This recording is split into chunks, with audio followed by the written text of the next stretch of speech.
probably my favorite thing is this community that we have. It's insane. And we are just, I don't know. I think I called Charlie, what I say, this is the way. I called you the, what's the show? The Mandalorian. Yes, the Mandalorian. So yes, it's true though, because this is the way, like we'll discuss, and then I'll just throw in this is the way, and everybody laughs because. Yeah, and I love too, like we have the community inside the Facebook Ads MBA program, but you and Tom and Kelvin and Vinny have made this whole little like side club of a side chat of just the other people that are like your own little group of stuff, your own little like Tuesday crew. Yep. Yeah. We're pretty hardcore, and whatever. It's kind of funny because we will put up the raw stuff in there, and then it sifts to the Slack, and then if it goes from your Slack, and then it goes from the Slack, if it doesn't get really answered by the small amount of people in your Slack, then it goes to the Facebook MBA group chat, and so there's and you'll see the verbiage change once it gets to the next stage a little bit. So it's a really amazing community of people that I found that really support me. And not only that, but your wins, but your losses, right? Like Charlie and I just had talks about, like, like when you have a loss or a win, either way, you get to celebrate with people or have people like helping me, like, look, I have a client for you. Don't worry about it. They weren't good for me. So yeah, I mean, and so for me, it's really about pushing, and I'm really invested in my client success. And I think that's something that I really, I didn't learn from Charlie, but Charlie has that same enthusiasm towards his students, right? And so that's what really drove me towards you, is because you're always amount of caring. Even when I wasn't a paying student, I could tweet you or DM you, and you would answer me back with care and thoughtfulness. Not always the most long, fully descriptive thing, but it was. Half the time I'm answering questions by giving you a question to teach you how to think about something, because the answer is going to be different for everybody. Right, exactly. So therefore, moving forward with my clients was kind of introducing them to Charlie, like, hey, here's the YouTube of the guy that I'm starting to follow now, and then also here are the new implementations of how we should really be looking at your business, like not from a media buyer agency point of view, more from honestly a CMO point of view of like, hey. Why not be the CMO of the business if you're running the acquisition media, especially because everybody else is going to be so selfish and myopic?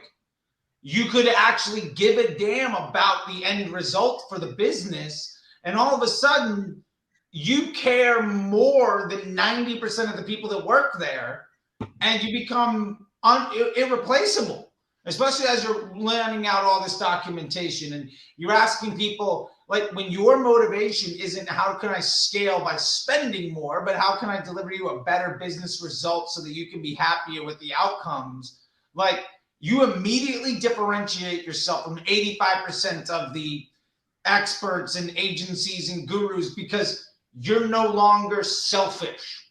You're like actually you actually care about the end result for the business. And I think that is so tremendous in the relationship that you should have with clients. And one of the big things that I think separates you and a lot of the other folks that have been through the MBA program from the other folks that I see talking around, like, their biggest objective is, how can I get this account to scale? How can I get it to spend more? And like, that's a ramification of doing good work. That isn't especially when an agency is charging a commission on an ad spend. Like, now I don't give a damn about anything that you have to say. Well, I think you brought up something that I never realized until even we started talking on Clubhouse, is like, you would say, well, that's great that you scaled the money, but what about the times you failed? And did you scale your efficiency? And I go, wait, what? Wait. Why does that make so much sense, but no one has said it? Have you scaled it hurts your bottom line as an agency to not be spending more money, right? Like, why would an agency want you to tell you if their business model is based on the commission of ad spend? Why would they ever tell you the right solution is to get better at the work so you spend less? Like, they don't care about your bottom line. That has nothing to do with their definition of success. You're not aligned. They're a succubus on your business, right? Well, that's why I align with you so much, is because that is the basic theory of I'm invested in your success. Because in your success, I succeed. Yeah. And without that realization, you're at a loss. You're at that chasing your tail mode, right? And so it was just that's when it really clicked with me of like, not only you're very bright in what you do and your processes, but obsessed, I think, would be a great word for it. But no, it's a little bit. Yeah, it's a beautiful thing. It's a beautiful thing. But that crosses over to who your students are and who you get as students, because they're the people who are passionate about their clients, right? And when we speak, even this morning, how many of the questions after you did your lecture for the Facebook MBA program were about these people's clients and how much they cared, not just about the success of but how much they cared about their clients? Like, the underlying is like, yes, I want them to succeed, but it's all comes back to the I'm invested in your success thought process and theory, right? And so the more I dragged my clients along with this, and the more implementations of oh, this is our new document, that this is where I show you what I'm doing for the next 90 days, or what your nomenclature is, so that you can go in and see exactly. The secretary can go in and say, oh, I know this is the winning ads, and this is the one that's supposed to be getting the most money. I can go on vacation and let the secretary, if she knows my documentation well enough, to be like, oh, okay, well, this is what it does. And so that's, I mean, gosh, where can you get that type of thing to where I could literally teach my brother, who's a facilities manager, to do what I do and, read minimally in less than a day, right? Yeah, so, I mean, 95% of the work any media buyer should be doing on the Facebook ads platform can be done by somebody with 2-3 days training.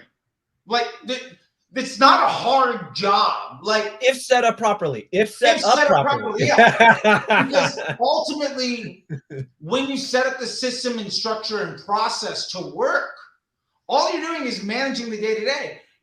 I was on a call with somebody who just joined the Facebook Ads MBA program, and Travia. I don't know if you had a chance to meet her yet, but we were talking about it, and it was a 16-year-old can manage and run a McDonald's that's $1 million location. Because McDonald's system and process is so good, it's almost impossible for that kid that literally doesn't care to do a phenomenally good job. And for what it's worth, I mean, media buying as a skill that requires high level of expertise is effectively dead in the world of Facebook.